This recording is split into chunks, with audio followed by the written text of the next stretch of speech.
numbers ay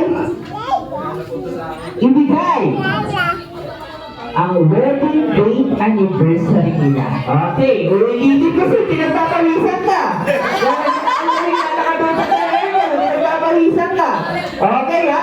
Kailangan pagtasa kasi ano to eh. Isang beses na mga kinakasal eh. Okay, ang category nila ay ibigay ang wedding date anniversary nila in 3, 2, 1, go!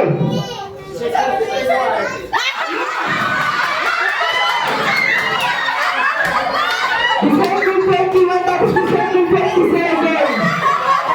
Nasa yung aling na araw. Anong ginagawa nyo nasa 21, 22, 23, 24, 25, 26, 27. Nasa yung aling na araw. So nasa pa nun.